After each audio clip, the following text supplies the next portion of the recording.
Hello everyone, my name is Teng jiaqi and I'm from the English Education Program. Today I would like to share my learning journey in the academic reading and writing course over past 12 weeks. This subject was quite new and challenges for me at first, but it becomes one of the most meaningful parts of my semester. The title of my presentation is Learning Outcomes of Academic Reading and Writing Reflection in English Education.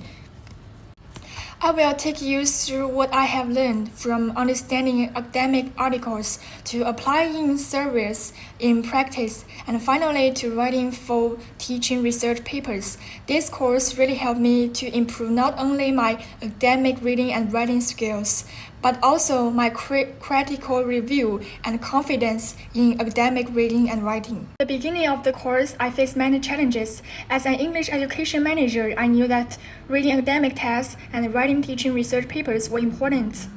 However, I struggled to understand almost articles related to education. They were full of too complex academic languages and teaching theories that I couldn't fully understand. Writing was also hard for me. Even though I had some teaching practice, I didn't know how to turn my classroom experience into an academic paper.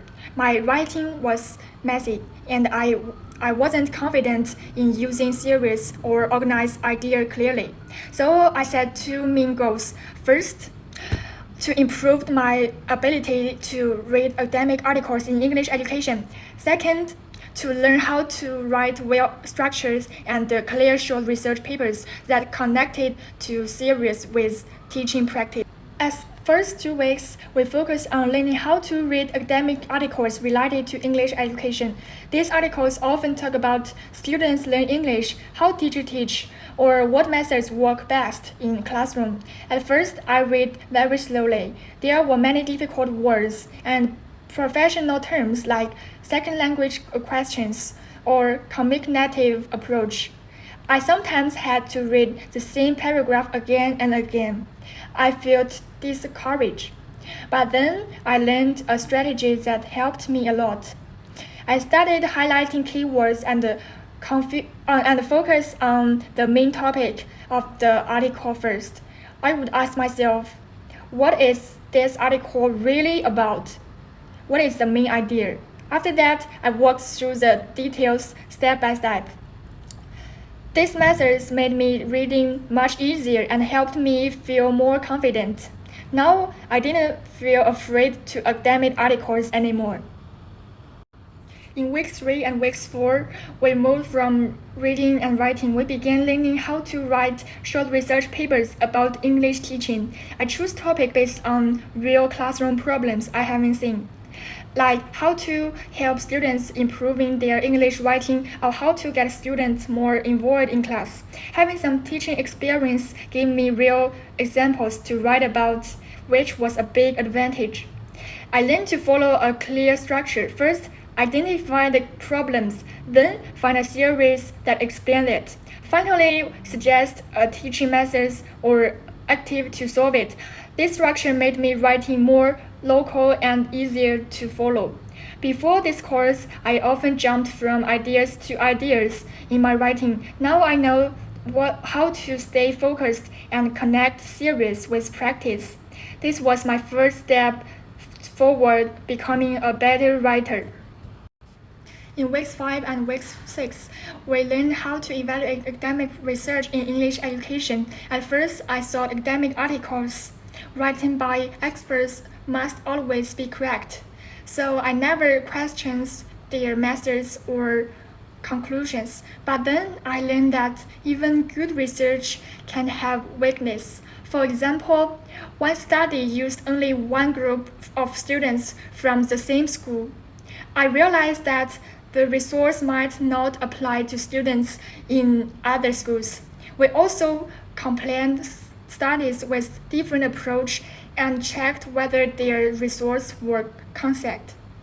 If two studies on the same topic had opposite results, we had to think correctly.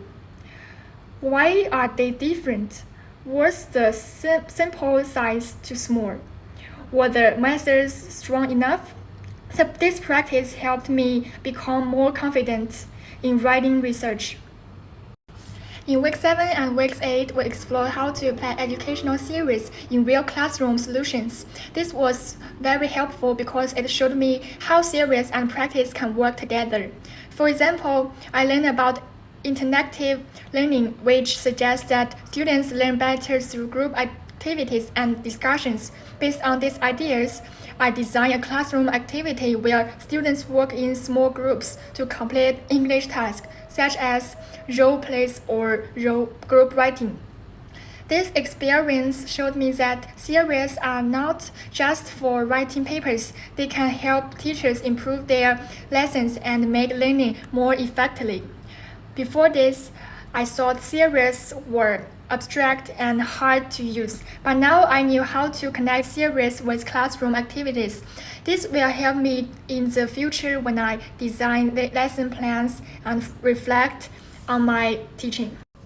In weeks 9 and weeks 10, we worked on writing complete teaching research reports. This was a big challenge for me because it involved more steps, but it also helped me improve a lot.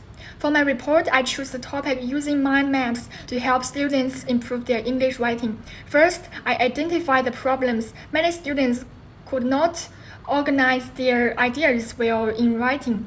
Then I designed a small classroom experiment using mind maps, collected some feedback from students, and analyzed the results. The progress helped me understand the importance of planning research step by step. From the problems to the model to the conclusion, it also taught me to base my ideas on advice, not just option. Now I feel more prepared to do classroom-based research in the future, and I can look at problems, find possible solutions. In the final 2 weeks, we looked at the future of English education. We used the knowledge we gained in early weeks to make predictions about how teaching and learning might change. For example, we read articles about how knowledge can support English learning, such as using apps, AI, or visual. I learned how to analyze current research and use it to guess future trends in education. I also thought about what kind of teacher I want to be. I realized that being a good teacher is not just about knowing how to teach now, but also being open to changes and new ideas. This part of my course really inspiring me. It helps me see the big picture and understand how important it could keep learning and growing, not just for my own success, but also for my students. Looking back, I feel really proud of my progress in this course. At the beginning, I couldn't understand academic articles and didn't know how to write proper research papers. Now, I can read and analyze articles, apply theories to teaching, and write well-organized research reports. This course gave me the tools and the confidence to become more academic in my thinking and more reflective in my teaching. It also showed me that reading and writing are not just tasks to complete, they are skills that helps me grow. These skills will very useful for my future as an English teacher, especially when I need to understand the new teaching methods, do classroom research, or explain my ideas